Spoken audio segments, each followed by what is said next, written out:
अस्सलातु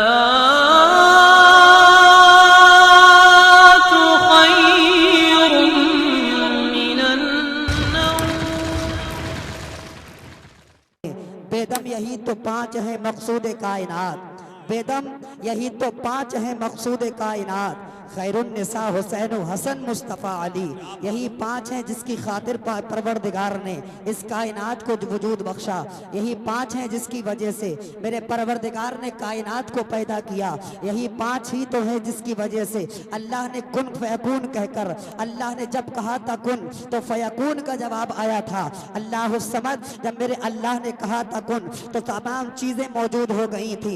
हजरत आदम से लेकर और आज तक की जितनी अशिया हैं, क़यामत तक जितनी अशिया होती रहेंगी, तमाम चीज़ें अल्लाह के कुन कहने से हाजिर हो गई थी। अल्लाह समद, जब मेरे आका सैयदना इमाम हुसैन रज़ी अल्लाह ताला अन्हु की सीरत सुनने के मुताल्लिक मैं अपने बयान को, गुफ्तगू को आगे बढ़ाने की कोशिश करूँ।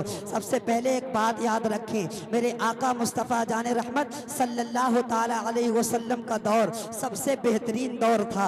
खुद मेरे नबी ने फरमाया था खैरुल कुरून करनी, यानी जितने भी दौर दुनिया में पैदा होंगे या जितने दौर दुनिया में पैदा हो चुके, उन सारे दौरों में अगर कोई बेहतरीन दौर है, सारे असरों में अगर कोई बेहतरीन असर है, सारे दहरों में अगर कोई बेहतरीन दहर है, तो वो मोहम्मद अरबी का ज़माना है, वो मेरे आका का ज़माना है। मेरे आका के विसाल के बाद जब मेरे आका इस दुनिया से तशरीफ़ लेकर जाते हैं, मेरे आका के बाद सैयदना सिद्दीक़ अकबर मनसब खिलाफत को संभालते हैं। सिद्दीक़ अकबर रज़ी अल्लाह ताला अन्हु के बाद हज़रत उमर इब्न ख़त्ताब रज़ी अल्लाह ताला अन्हु मेरे आका के उसी मनसब पर खिलाफत के दूसरे जानशीन बनकर तशरीफ लाते हैं। उसके बाद हज़रत उस्मान गनी आते हैं। उसके बाद इमाम पाक के वालिद मोहतरम सैयदना इमाम अली रज़ी अल्लाह ताला अन्हु तशरीफ लेकर आते हैं। दौर बीतता जाता है, ज़माना गुजरता जाता है। अल्लाह समद, मेरे आका सैयदना इमाम पाक के ज़माने से पहले एक दौर आता है सैयदना अमीर मुआविया रज़ी अल्लाह ताला अन्हु का। ये सहाबी रसूल हैं अमीर मुआविया, ये यजीद पलीद के वालिद मोहतरम ज़रूर थे, लेकिन अल्लाह के नबी के सहाबी थे सैयदना अमीर मुआविया। कातिब वही है सैयद अमीर मुआविया।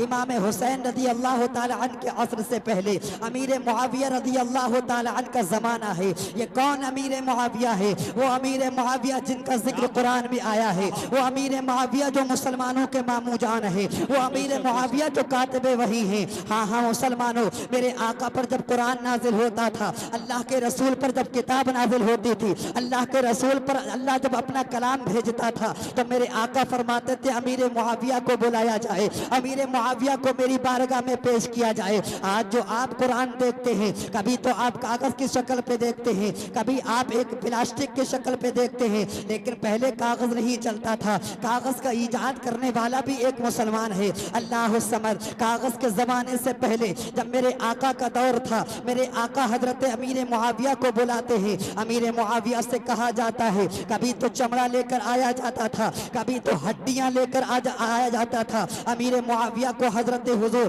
सल्लल्लाहु ताला अलैहि वसल्लम कुरान पढ़कर सुनाते थे। कहते थे अमीर मुआविया कुरान लिखो, अल्लाह ने ये आयत नाजिल की है, अल्लाह ने ये आयत नाजिल की है। अल्लाह समद, हजरत अमीर मुआविया रज़ी अल्लाह ताला अन्हु मेरे हुजूर के, मेरे अल्लाह के कातिब वही हैं, अल्लाह के कलाम को लिखने वाले हैं। कौन से मुंह से ताना और तशनी करते हजरत अमीर मुआविया पर? अगर बेटा ना लायक निकल जाए, अगर बेटा ना हंजार निकल जाए, तो बाप की शान में तो कोई कमी नहीं आ सकती प्यारे। ये वो सहाबी रसूल हैं जिनका जिक्र कुरान भी आया है। कुरान फरमाता है कुल्लुम वअदल्लाहुल हुस्ना, अल्लाह ने तमाम के साथ भलाई का इरादा किया है। अल्लाह समद, ये वो सहाबे रसूल हैं जिसके बारे में मुस्तफ़ा फरमाते हैं मेरे सहाबा से तुम अदल से काम लिया करो। ये वो सहाबा हैं जिसके बारे में नबी फरमाते हैं मेरे सहाबा तूफान नूह में जो तूफान आया था उस कश्ती की तरह है। जो मेरे सहाबा की कश्ती में शामिल हो गया, समझो को वो निजात पा गया, और जब मेरे सहाबा की कश्ती में सवार न हो सका,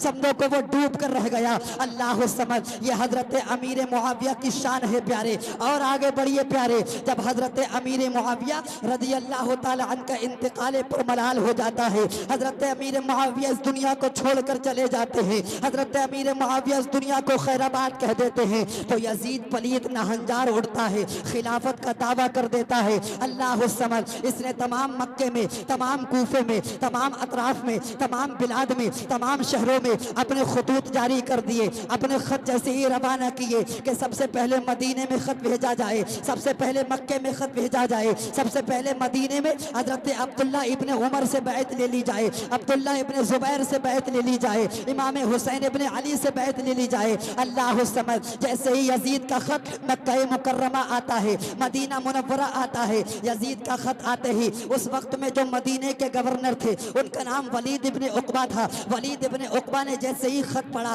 और इमाम हुसैन को तलब किया, हजरत अब्दुल्ला इब्ने जुबैर को तलब किया, हजरत अब्दुल्ला इब्ने उमर को तलब किया। इमाम हुसैन को रात के सन्नाटे में बुलाया जाता है। मौला हुसैन रात के सन्नाटे में अपने कुछ साथियों को लेकर वलीद इब्ने उक़बा की दरबार में आते हैं। वलीद इब्ने उक़बा के पास आकर आप अपने साथियों से कहते हैं तुम बाहरी थोड़े रहना, तुम बाहरी आराम करना। अगर मेरी आवाज़ अंदर से तुम्हें भारी लगे, अगर मेरी आवाज़ तुम्हें अंदर से ऊंची लगे तो तुम भी अंदर आ जाना। अगर मेरी आवाज़ साइलेंट लगे तो तुम यहीं पर खड़े रहना, लेकिन तुम वापस मत जाना। अल्लाह समझ, सैयदना इमाम पाक की सीरत बयान करने लगा हूँ प्यारो। इमाम पाक रज़ी अल्लाह ताला अन्हु से जैसे ही वलीद इब्ने उक़बा ने कहा यजीद का खतनामा आया है, यजीद का हुक्म आया है कि तुम यजीद की फौरी तौर पर बैत ले लो, तो मेरे आका इमाम हुसैन ने कहा था आप मुझसे अचानक यहाँ अचानक तन्हाई में बैत क्यों ले रहे हैं, आप मुझसे अकेले में बैत क्यों ले रहे हैं। अगर आपको बैत लेना है तमाम लोगों के सामने बैत ले ली जाए,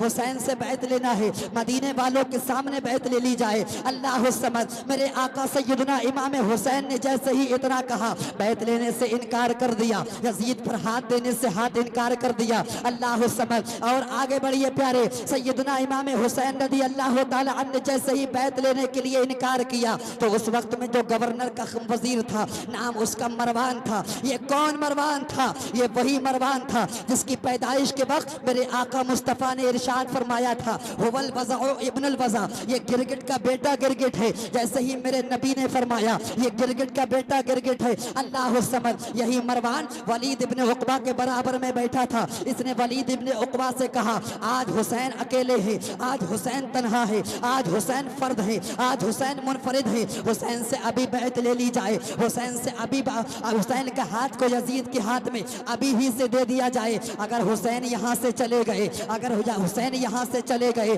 तो हुसैन से बैत लेना मुश्किल हो जाएगा। हुसैन अगर यहाँ से रुखसत हो गए, हुसैन से बैत लेना मुश्किल हो जाएगा, हुसैन से हाथ लेना दुश्वार हो जाएगा। अल्लाह समझ, जब मेरे आका सैयदना इमाम हुसैन ने इतना जुमला सुना, मरवान ने कहा था अगर हुसैन यहाँ पर बैत ना करे तो यसी दरबार में हुसैन के सर को तन से जुदा कर दिया जाए, हुसैन के सर को तन से अलग कर दिया जाए, हुसैन को अब यहाँ को कत्ल कर दिया जाए। अल्लाह समझ, मेरे इमाम ने जब ये कलमे सुने मरवान इब्ने हकम के, इमाम हुसैन फरमाते हैं जालिम तुझे हुसैन इब्ने अली को कत्ल करने का मशवरा दे रहा है, तू जानता नहीं है हमारे अंदर हैदर खुरार का खून है, तू जानता नहीं है हमारे अंदर हजरत अबू तालिब का खून है, तू जानता नहीं है हमारे अंदर शेर खुदा का खून है, तू जानता नहीं है हमारे अंदर फातिमा तो ज़हरा का खून है, तू जानता नहीं है हमारे अंदर मोहम्मद अरबी का खून है। अल्लाह समझ, और आगे बढ़िए प्यारे, इमाम पाक वहाँ से आ जाते हैं।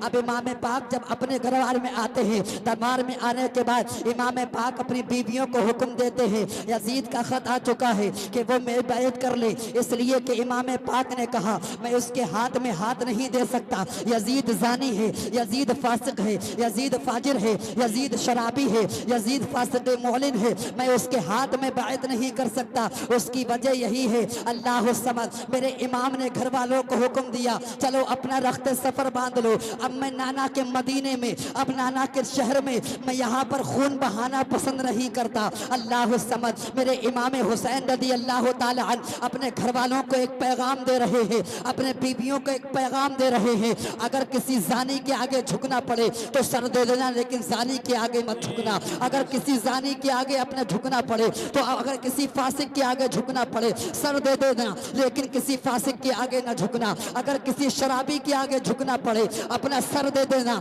लेकिन शराबी के आगे मत झुकना। अल्लाह समझ, मेरे इमाम ने बीवियों से कहा अपने रख्ते सफर को बांध लिया जाए, अपने सामान को तैयार कर लिया जाए। आज नाना का मदीना हमसे छूट जाएगा, आज नाना का शहर हमसे छूट जाएगा। कौन सा शहर? वो शहर जिसके बारे में मेरे मुर्शिद फरमाते हैं, मदीना ऐसा गुलशन है जो हर गुलशन की जीनत है। बहारे बाग जन्नत भी मदीने की बदौलत है। गजब ही कर दिया अख्तर, मदीने से चले आए। ये वो जन्नत है जिसकी अर्श वालों को भी हाजत है। अल्लाह समझ, वो मदीना आज हुसैन से छूट रहा है, वो शहर आज हुसैन से छूट रहा है, जिसके बारे में हुजूर ने फरमाया था जिससे हो सके वो मदीने में मरना, इसलिए कि जो मदीने में मरेगा कल मैदान महशर में उसकी मैं शफाअत करूंगा। इससे हो सके वो मदीने में मरना, इसलिए कि नबी जहां इंतकाल करता है, नबी जहां पर विसाल करता है, नबी जहां पर पर्दा फरमाता है, वो जगह उसको सबसे ज्यादा महबूब होती है, वो जगह उसको सबसे ज्यादा कीमती होती है। मदीने वाले मुस्तफ़ा ने इंतकाल किया मदीने में, आमिना के चांद ने अपना विसाल फरमाया मदीने में। पता चला हुजूर को सबसे ज्यादा कीमती अगर कोई शहर था तो मदीना मुनव्वरा था। हुजूर को सबसे असल कोई सरमाया था तो मदीना मुनव्वरा था। अल्लाह समझ, मेरे आका इमाम हुसैन अपने घर वालों से कहते हैं आज हमसे मदीना छूट जाएगा, आज नाना का शहर छूट जाएगा। वो शहर जिसके बारे में हुजूर ने फरमाया था, एक मर्तबा जंग तबूक से लौटने के मौके पर तमाम सहाबा इकराम के सामने एक लश्कर जर्रार आ गया था। जैसे ही लश्कर जर्रार आया, सहाबा का आमने सामना हो जाता है। कुछ कुफ्फार को सहाबा ने कत्ल भी किया। जब सहाबा ने कुफ्फार को कत्ल किया तो कुफ्फार घोड़े से नीचे गिरते थे। जैसे ही नीचे गिरते थे, गर्दो गुबार का मौसम था, यहाँ पर धूल ज्यादा होती थी। अल्लाह समझ, धूल के उड़ने की वजह से एक सहाबी ने अपने मुंह को बंद कर लिया, मुंह पर ढाटा लगा लिया। मेरे हुजूर फरमाते हैं, ए मेरे सहाबा तुम जानते नहीं हो इस शहर की मिट्टी में भी अल्लाह ने शिफा रखी है, ये वो शहर है। मेरे अल्लामा हुसैन फरमाते हैं, न हो आराम जिस बीमार को सारे जमाने से, न हो आराम जिस बीमार को सारे जमाने से, उठा ले जाए थोड़ी खाक उनके आस्थाने से।